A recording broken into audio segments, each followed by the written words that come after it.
আপনি ছাত্রদলের কেন্দ্রীয় কমিটির সেক্রেটারি ছিলেন, সাধারণ সম্পাদক ছিলেন আপনি, এবং এখনো সম্ভবত সেই আগের বাসাতেই আছেন। মন্ত্রী হওয়ার পরও সেই বাসা আপনি চেঞ্জ করেন নাই? সবুজবাগের মাদারটাকে থাকি, মাদারটাকেই থাকেন। তো সবাই মানে টেন্ডেন্সি থাকে ডেফিনেটলি একটা মন্ত্রীদের বাসাগুলো অনেক বড়, অনেক স্পেশাস, সেখান থেকে আপনার সেই বাসায়, ছোট বাসায় রয়ে গেলেন। ব্যাপারটা হচ্ছে আমার কাছে দায়িত্বটা আমার অনেক বড়, বাসাটা আমার ছোট। মানুষ আমার সেই ছোট বাসাটা দেখেই তো আমাকে ভোট দিয়েছে, এবং মানুষ আমার তাদের লোক মনে করে, এলাকার মনে করে যে আমি আসলে তাদেরই একজন, যে কারণে আসলে তারা চায় আমি তাদের মধ্যেই থাকি যাতে। এবং প্রতিদিন আমাদের ওই এলাকাটা আসলে অউন্নত এলাকা, এবং ওখানে রাস্তাঘাট খুব ভাঙাচোরা। যখন কর্পোরেশনের ভেতরে থাকার পরও, হ্যাঁ, আমাদের এখনো বড় বড় বাঁশের সাঁকো আছে, এখনো মানে ধান ক্ষেতের ভিতর দিয়ে হেঁটে হেঁটে যায়, এরকম অনেক এলাকাও এখনো আছে। মানুষ মনে করে যে যখন আমিও সেই তাদের পথের সাথী, তাদের মধ্যেই চলাফেরা করি, তারা ওইটাকে মানে তাদের দুঃখ কষ্টটা মনে একটু কমে যায় যখন দেখে আমিও কষ্ট করছি তাদের সাথে। হ্যাঁ, আমি চেষ্টা করছি আবার কষ্ট করছি, তখন তাদের মনে হয় যে অনেক মানে দুঃখ কষ্ট ক্ষোভের থেকে তারা কিছুটা বের হয়ে আসতে পারে। এখন হাবিবুর রশিদ, যেই হাবিবুর রশিদকে আমরা চিনতাম, এবং এই 17 বছর বিশেষ করে যেই জেল জুলুম, মানে আপনাকে চিনি ওই সময় থেকেই, আপনার এক থানাতেই সবুজবাগেই আপনার নামে 27টা মামলা ছিল, রাইট? তো সেই হাবিবুর রশিদ যে সবসময় সে বাসায় থাকে না, বাসায় থাকে মানে সবসময় সে ঘুরতে থাকে, নাইলে জেলে থাকে, মানে থাকতেন আর কি। তা সেই হাবিবুর রশিদ আর মন্ত্রী হওয়ার পরে কি চেঞ্জ কি? আসলে আমাদের রাজনীতিতে আসাটা অনেকটা হচ্ছে এরশাদ বিরোধী আন্দোলনের সময়। আমি মতিঝিল আইডিয়াল থেকেই এসএসসি পাশ করি। তো আমরা যখন স্কুলে পড়ি 9-10-এ, তখনই আসলে এরশাদ বিরোধী আন্দোলন খুব তুঙ্গে।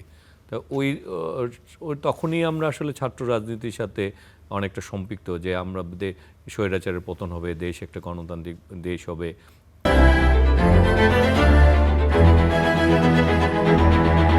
তার থেকে আমাদের কোনো উদ্দেশ্য বা নির্দিষ্ট মানসিকতা নিয়ে রাজনীতিতে আসা না।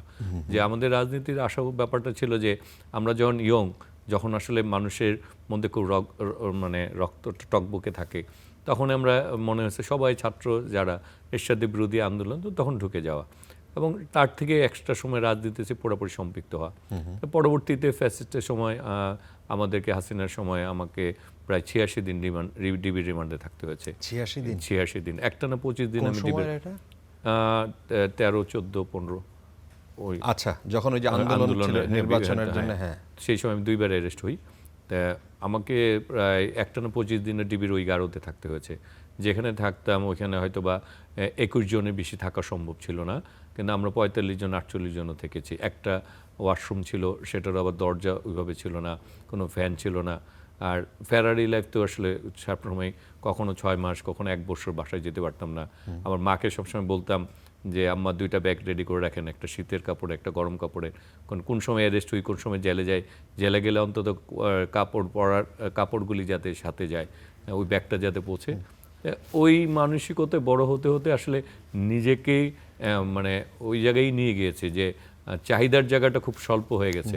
সেই কারণে এখন যখন, আর এবার যখন আমাকে দল নমিনেশন দিয়েছে, আমি কিন্তু এমপি প্রার্থীও ছিলাম না, দল থেকে কিন্তু আমি নমিনেশন চাইনি। ও, আপনি চান নাই? না, দল থেকে আমি নমিনেশন চাইনি। আচ্ছা, আমাকে নমিনেশন দেওয়ার পর দল বলছে তোমার নির্বাচন করতে হবে, এই জন্য তোমাকে নমিনেশন দেওয়া হয়েছে। তা আমি বলছি যে আমার তো কোনো প্রস্তুতি নেই, ওই এলাকার মানুষ তোমাকে চিনে জানে, ভালোবাসে, হ্যাঁ, তুমি নির্বাচন করবা। আপনার প্রতিদ্বন্দ্বী যিনি ছিলেন তার বাসায় গেছেন আপনি? আমার আসলে, আমি তো তার সাথে কি এখনো আপনার যোগাযোগ হয়? হ্যাঁ, যোগাযোগ হয়। এই গত ঈদেও আমার সাথে তাসনিম যারা, জাবেদ রাশিন, তাদের সাথে কথাবার্তা হয়েছে। আর আমি আসলে তো ওই শব্দটাই কখনো ব্যবহার করি না, প্রতিদ্বন্দ্বী না। তারা আমার হচ্ছে, আমি তাদের সহযোগী মনে করি। আমি মনে করি যে তারা যেহেতু ওই এলাকার প্রতিনিধিত্ব করার জন্য নির্বাচনে দাঁড়িয়েছে, সুতরাং আমি মনে করি তারা আমার সহযোগী, কারণ তারাও এলাকার উন্নয়ন চায়, আমিও এলাকার উন্নয়ন। তারা তো সেই কথাই নির্বাচনে বলেছে, তাই না? আমিও তো সেই কথা বলেছি, উদ্দেশ্য যেহেতু একই।